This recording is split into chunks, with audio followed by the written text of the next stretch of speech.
Halo semua, perkenalkan saya Nur Aini Rahmadani dengan NPM 24241016.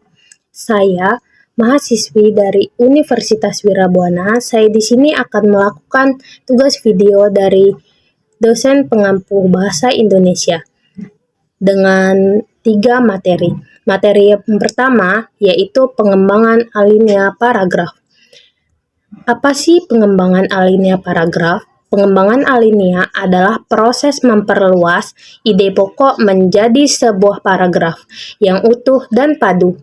Umumnya, paragraf terdiri dari beberapa macam, yaitu yang pertama, kalimat utama, berdiri isi pokok, dan yang kedua, yaitu kalimat penjelas, memberi detail, contoh, penjelasan, atau data pendukung.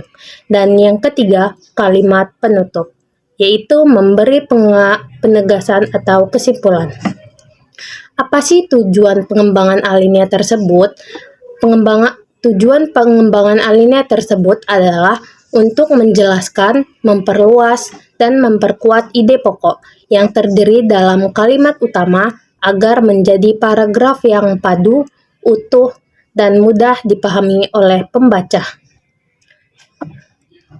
Cara pengembangan alinea adalah menambahkan kalimat penjelas, memberi contoh konkret atau ilustrasi, menggunakan data atau fakta pendukung, menyusun kalimat secara logis dan runtut. Terus yang terakhir, mengakhiri dengan kalimat penutup.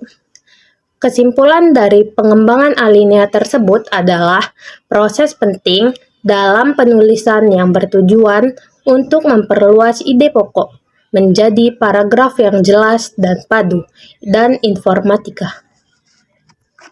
Oke, materi selanjutnya yaitu pengertian alinea dan paragraf. Tidak jauh beda dengan judul materi yang pertama ya. Namun, alinea dan paragraf sebenarnya memiliki arti yang sama, yaitu kumpulan kalimat yang membentuk satu kesatuan pikiran atau ide pokok. Dalam bahasa Indonesia, kata paragraf lebih umum digunakan secara teknis, sedangkan alinea sering digunakan dalam konteks sastra atau penulisan formal. Ciri-ciri paragraf atau alinea memiliki beberapa kalimat. Yang pertama, memiliki ide pokok dan penjelasan. Lalu yang kedua, kalimat pertama biasanya menjorok ke dalam identasi. Lalu yang ketiga, menyajikan satu kesatuan makna atau gagasan utama. Jenis-jenis paragraf atau alinea adalah paragraf deduktif, yaitu gagasan utama di awal paragraf.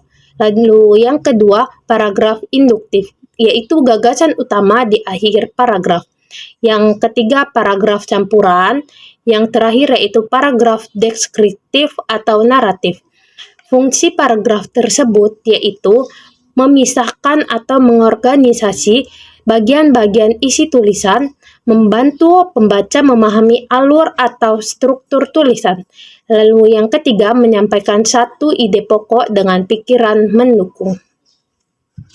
Oke, materi yang terakhir yaitu dengan judul pengertian karya ilmiah. Apa sih pengertian karya ilmiah itu? Karya ilmiah adalah tulisan yang berisi hasil pemikiran, penelitian, atau kajian ilmiah yang disusun secara sistematis dan logis, berdasarkan fakta dan data objektif. Ciri-ciri karya ilmiah yaitu objektif. Objektif berdasarkan fakta, bukan opini pribadi. Yang selanjutnya logis dan sistematis.